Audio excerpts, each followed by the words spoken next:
Romanos capítulo 6. Portanto, o que vamos dizer? Será que devemos continuar vivendo no pecado, para que a graça de Deus aumente ainda mais? É claro que não. Nós já morremos para o pecado. Então, como podemos continuar vivendo nele? Com certeza, vocês sabem que quando fomos batizados para ficarmos unidos com Cristo Jesus, fomos batizados para ficarmos unidos também com a sua morte. Assim, quando fomos batizados, fomos sepultados com ele por termos morrido junto com ele. E isso para que, assim como Cristo foi ressuscitado pelo poder glorioso do Pai, assim também nós vivamos uma vida nova. Pois se fomos unidos com ele por uma morte igual a dele, assim também seremos unidos com ele por uma ressurreição igual a dele. Pois sabemos que a nossa velha natureza pecadora já foi morta com Cristo na cruz, a fim de que o nosso eu pecador fosse morto, e assim não sejamos mais escravos do pecado, pois quem morre fica livre do poder do pecado. Se já morremos com Cristo, cremos que também viveremos com Ele. Sabemos que Cristo foi ressuscitado e nunca mais morrerá, pois a morte não tem mais poder sobre Ele. A sua morte foi uma morte para o pecado e valeu de uma vez por todas. E a vida que ele vive agora é uma vida para Deus. Assim também vocês devem se considerar mortos para o pecado. Mas por estarem unidos com Cristo Jesus, devem se considerar vivos para Deus. Portanto, não deixem que o pecado domine o corpo mortal de vocês, e faça com que vocês obedeçam aos desejos pecaminosos da natureza humana. E também não entregue nenhuma parte do corpo de vocês ao pecado, para que ele a use a fim de fazer o que é mal. Pelo contrário, como pessoas que foram trazidas da morte para a vida, entreguem-se completamente a Deus, para que ele use vocês a fim de fazerem o que é direito. O pecado não dominará vocês, pois vocês não são mais controlados pela lei, mas pela graça de Deus. O que é que isso quer dizer? Vamos continuar pecando porque não somos mais controlados pela lei, mas pela graça de Deus? É claro que não, pois vocês sabem muito bem que quando se entregam a alguma pessoa para serem escravos dela, são de fato escravos dessa pessoa a quem vocês obedecem. Assim sendo, vocês podem obedecer ao pecado que produz a morte, ou podem obedecer a Deus e ser aceitos por Ele. Mas damos graças a Deus, porque vocês que antes eram escravos do pecado, agora já obedecem de todo o coração às verdades que estão nos ensinamentos que receberam. Vocês foram libertados do pecado e se tornaram escravos de Deus para fazer o que é direito. Falo com palavras bem simples, porque vocês ainda são fracos. No passado, vocês se entregaram inteiramente como escravos da imoralidade e da maldade para servir o mal. Entregue-se agora inteiramente como escravos daquilo que é direito para viver uma vida dedicada a Deus. Quando eram escravos do pecado, vocês não faziam o que é direito. Porém, o que é que vocês receberam de bom quando faziam aquelas coisas de que agora tem vergonha? Pois o resultado de tudo aquilo é a morte. Mas agora vocês foram libertados do pecado e são escravos de Deus. Com isso vocês ganham uma vida completamente dedicada a Ele. E o resultado é que vocês terão a vida eterna. Pois o salário do pecado é a morte, mas o presente gratuito de Deus é a vida eterna, que temos em união com Cristo Jesus, o nosso Senhor. Fim do capítulo 6. Meus irmãos, mais uma vez, dando continuidade aqui. Então, no capítulo 6, aqui de Romanos, Paulo vai explicando, então se a gente está na graça, então posso viver de qualquer jeito, Não, porque se a gente sabe que a gente foi liberto da maneira de viver, que o fruto daquela maneira de viver é a morte. E se nós fomos libertos da morte, de coisas que nos fazem mal e nos matam, nós aprendemos que aquilo não serve para nós. Entende, meus irmãos? É isso que Jesus veio fazer, libertar nós da nossa vã maneira de viver.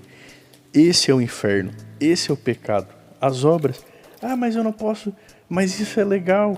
Cara, se você acha isso legal, ou você, minha irmã, é porque ainda você, você gosta de se destruir, então. Tá entendendo? Espiritualmente falando. É isso que Paulo está dizendo aqui. Então a gente nem conheceu a Cristo, então a gente ainda está no sono. Então a gente ainda está perdido. Entendeu? Por quê? Porque se nós somos achados por Ele, ensinados por Ele, o Espírito Santo de Deus está em nós, como é que nós vamos se alegrar com aquilo que nos mata, que mata o meu próximo, com aquilo que faz nós nos destruir, nos odiar, nos separar, facções? É isso que o Paulo escreveu lá em Coríntios. Quem é Paulo? Quem é Pedro? Quem é Apolo? Por quê? Por causa das facções que já estavam começando nas igrejas. Ou seja, não tinha os templos como tem hoje, As denominações, que são mais potentes, mais dominadoras, Era pessoas, era realmente comunidades. Paulo reunia o grupo, ele ia de cidade em cidade visitando aquele grupo, que se reunia na praça, se reunia na casa de um, se reunia, que nem Jesus fazia, se reunia no Getsêmani. Jesus ia na sinagoga porque ele era judeu, mas ele não ele ia lá ensinar, ele não ia lá aprender. Claro que ele falava quando era devido, mas ele não era influenciado por aquilo. Ele não deixava de falar com a samaritana, ele não deixava de encostar no leproso, ele não deixava de comer com o cobrador de imposto, que é o que a religião dele ensinava. Entende? Por quê? Porque ele é a palavra de Deus. Então, meus irmãos, do mesmo modo nós, para e pensa, se algo é de Deus, como é que vai ter divisão? Essa igreja é a do último dia, essa é a do penúltimo. Olha, meus irmãos, eu vou revelar aqui um mistério para vocês entenderem as doutrinas de demônios que circulam aí. As denominações vão deixarem de existir, tá lá em Apocalipse, não é o que eu estou falando. As denominações vão deixarem de existir antes do arrebatamento. Entenderam? Aí sim vai ser ver quem é cristão e quem não é. Porque está escrito lá sobre o arrebatamento, aqueles que vieram da grande tribulação. Então não é como eles ensinam, não, que quem vem da grande tribulação são pessoas sem mérito, que vão ter que dar o sangue por Cristo. Mentira. Se não for Jesus, ninguém é salvo. Muito pelo contrário, essas pessoas serão honradas, porque elas não vão precisar de bandeiras, elas vão ser de Cristo. Elas vão vir da grande tribulação, como já está acontecendo em várias partes do mundo.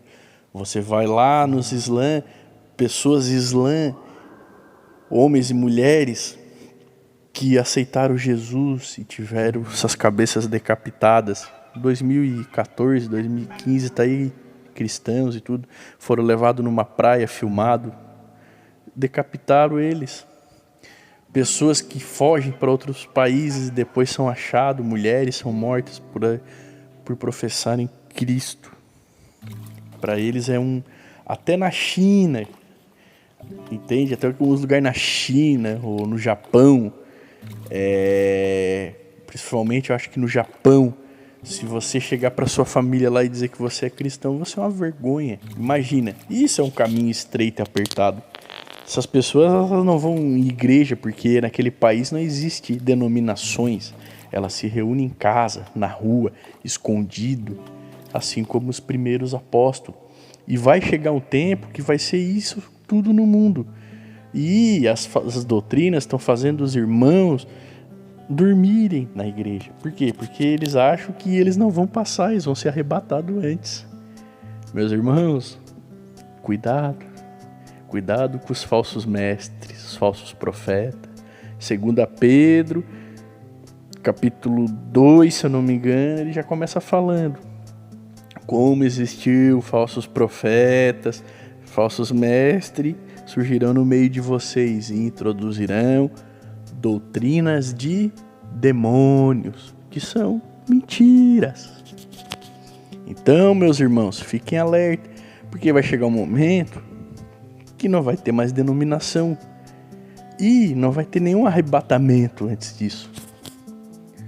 Então, e o Brasil e todos os países estão caminhando isso, e nenhum presidente vai impedir, nenhuma igreja vai impedir, pois é necessário que essas coisas aconteçam.